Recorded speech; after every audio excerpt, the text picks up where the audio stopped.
আমি ইঞ্জিনিয়ার রহমতুল্লাহ আপনাদের সবাইকে স্বাগতম জানাচ্ছি। এখন আমাদের আলোচনা থাকছে কেডিএস অ্যাক্সেসরিজ লিমিটেড। এখন যে আমরা আমাদের মার্কেট ইন্ডেক্স কারেকশানে আছে, এই অবস্থায় কিছু আইটেম কারেকশানে আছে, সেইগুলোকে আইডেন্টিফাই করে সেই মোতাবেক ট্রেড করব। সেই জন্যেই আমরা এই লক্ষ্যকে সামনে রেখে একটা উদাহরণ হিসাবে আজকে কেডিএস অ্যাক্সেসরিজ লিমিটেড স্টকটাকে সিলেক্ট করেছি, যার সর্বশেষ ক্লোজিং প্রাইস হচ্ছে 40 টাকা 50 পয়সা। আমরা ডেইলি টাইম ফ্রেমে আছি। আমাদের সামনে যে চার্টটা আছে, এই চার্টে গোড়া থেকে আমরা দেখি যে পরিষ্কারভাবে এটা 3টা ওয়েভে আছে। সুতরাং এটা কারেক্টিভ A, B, C, দেন কারেকশানে আসলো। কারেকশানে আসার পরে আবারও সে একটা কারেক্টিভ ওয়েভই তৈরি করলো। এটা এখান থেকে ওয়েভ কারেক্টিভ 1 2 3 4 1 2 3 4 5 1 2 3 4 5 6 and 7, যেহেতু এখানে 7টা ওয়েভ আছে, সুতরাং এটা কারেক্টিভ 3 ওয়েভ স্ট্রাকচার, এবং মাঝখানে এইটা এক্সটেনশন আছে, এখানে সাবডিভিশন আছে 5টা।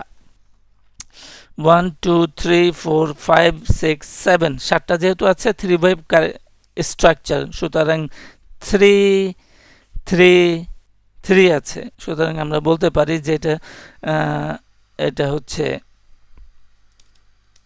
ওয়েভ ডব্লিউ বা এ, ওয়েভ এক্স বা বি, এটা হলো ওয়েভ ওয়াই বা সি। এখন এই সমস্ত জায়গায় যেহেতু 3 ওয়েভ স্ট্রাকচারটা হয়ে গেল, তাহলে আমাদের এই সমস্ত জায়গাতে কারেকশন কমপ্লিট হয়ে গেছে। এ বি সি, যে আপট্রেন্ডটা ছিল, আপট্রেন্ডটা কমপ্লিট হয়ে গেছে।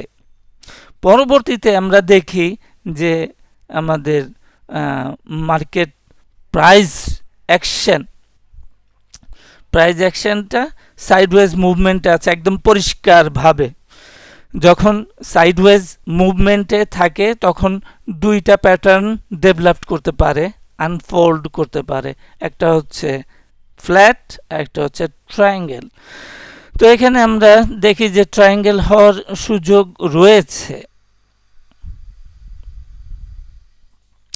এখানে একটা ট্রায়াঙ্গেল হওয়ার সুযোগ রয়েছে।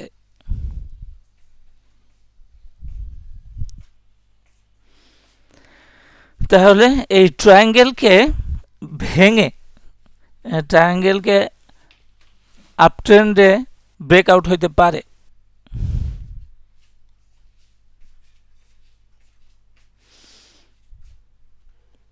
ট্রায়াঙ্গেলে wave A B C D E করে পরবর্তীতে এটা বুলিশ মুভমেন্ট হতে পারে, এই একটা ইন্টারপ্রিটেশন। কিন্তু এই ইন্টারপ্রিটেশনের সাথে আমরা একমত নই। এরকম বুলিশ ইন্টারপ্রিটেশনের সাথে আমরা একমত নই। বরঞ্চ এর কারণ হইল যে যেখান থেকে কারেকশনটা শুরু হইল, এর কারণটা হইল যে প্রত্যেকটা বাহুই 3 ওয়েভ স্ট্রাকচার হইতে হবে। যেমন এখানে পরিষ্কার 3 ওয়েভ স্ট্রাকচার আছে, এর আগেরটাও পরিষ্কার 3 ওয়েভ স্ট্রাকচার আছে। কিন্তু শুরুতে যে ট্রেন্ডটা আমরা দেখি সেটা 3 ওয়েভ স্ট্রাকচার পরিষ্কার নাই।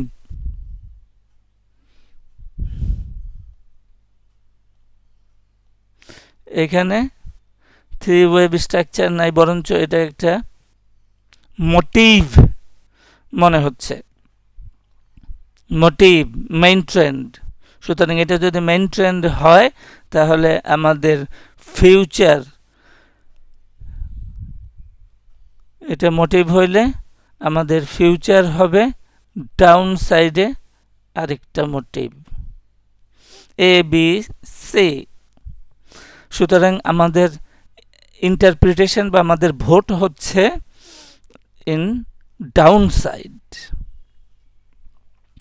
এখন আমাদের যেটা সাপোর্ট, একটু আগে আমরা দেখলাম যে এই লাইনটা হচ্ছে আমাদের সাপোর্ট লাইন। সুতরাং সাপোর্ট লাইনটা যখন ভেঙে যাবে 1 এবং লোয়ার লো করবে 2, তখন দৃশ্যমান হবে যে কেডিএস এর প্রাইস অ্যাকশন অ্যাকচুয়ালি ডাউন সাইডেই আসবে আমাদের ইন্টারপ্রিটেশনের মতো।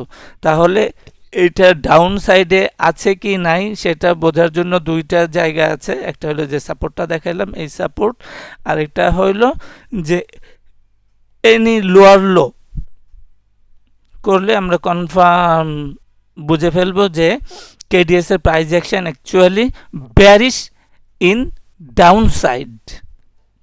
তাহলে কি আমরা বলতে পারি যে আমাদের ইনভ্যালিডেশনটা কোথায়? আমাদের ইনভ্যালিডেশনটা হচ্ছে যে কোনো রকমে যেহেতু ডাউন সাইডে আছে, বেয়ারিশ আছে, কোনো রকম হায়ার হাই করতে পারবে না। তাহলে আমাদের এইটাই হচ্ছে ইনভ্যালিডেশন লেভেল। এটা হচ্ছে কত টাকা? 44 টাকা 20 পয়সা।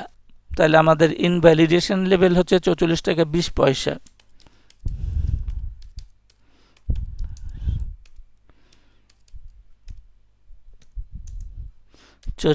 টাকা 20 পয়সা হচ্ছে আমাদের ইনভ্যালিডেশন লেভেল। তো আজকে এই পর্যন্তই।